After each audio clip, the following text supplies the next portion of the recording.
Welcome everybody to Forza Motorsport 6, and today we're dealing with a 1957 Porsche 356A Speedster. So yeah, this was a hugely popular car for Porsche themselves, in terms of the 356 in general, because there were hardtop versions of this and other different versions as well as a open top.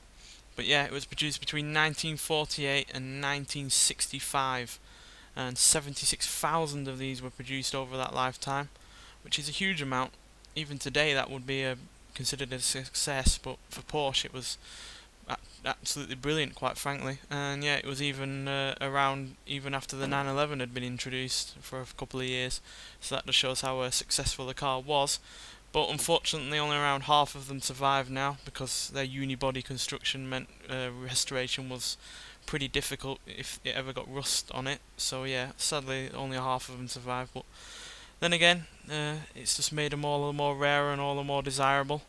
And as you can see, it was also, like I said, it was popular.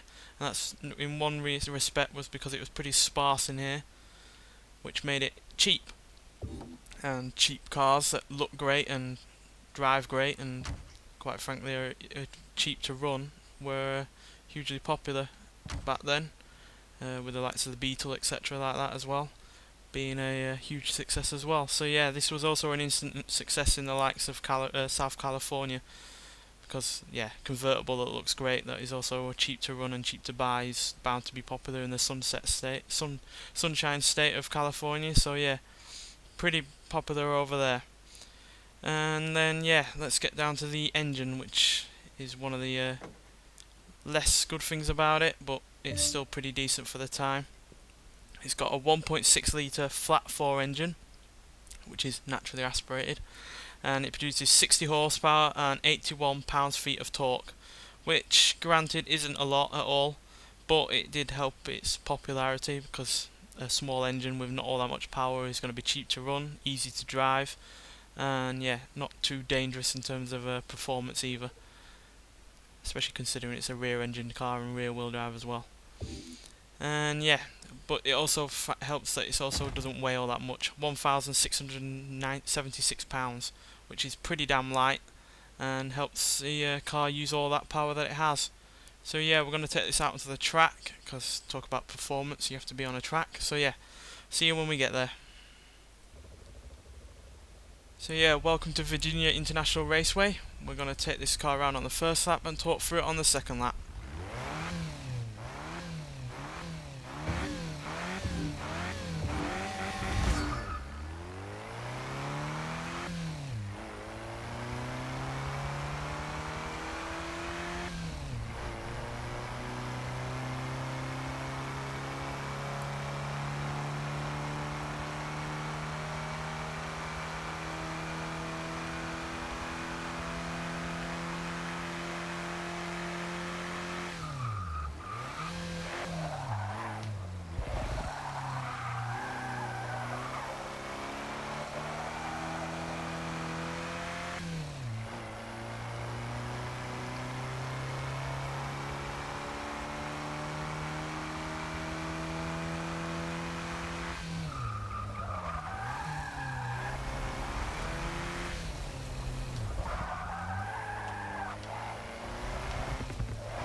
So yeah, as you can see, it's not exactly quick, which you'd expect it not to be for 60 horsepower, but it's not as slow as I was expecting, and thanks to that lack of weight that it has, it's also decent in terms of handling.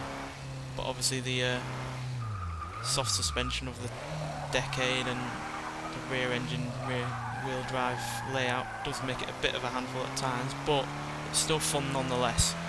And yeah, 60 horsepower is pretty decent nonetheless, even for a car from this time, and it gives it some cheap slow down thrills. You don't have to have all the power in the world to have fun, and this is proof of it, quite frankly. So performance, 0 to 60, 13.3 seconds, 0 to 100 in 90.076 seconds, or just over 1 minute and a half if you want to be precise about it. And yeah, it'll do 101 mile an hour, which, yeah, it's not quick at all, like I said, but you're not really going to be doing that anyway on a public road. And if you're going down a road that's a nice road to drive down and just fun and got plenty of corners, etc., you don't want to be going all that fast anyway.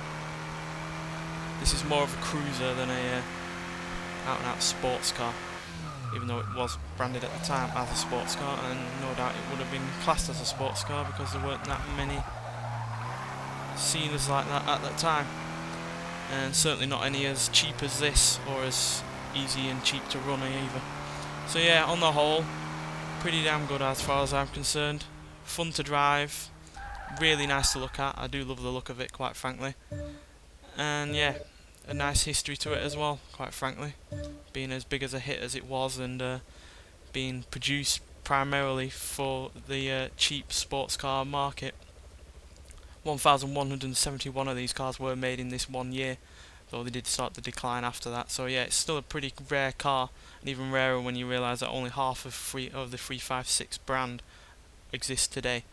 So yeah, pretty damn good in terms of rarity, as well as performance in terms of drivability on normal roads, and just the way it looks is enough for me to enjoy it. Anyway, thanks for watching, and I'll see you in the next one.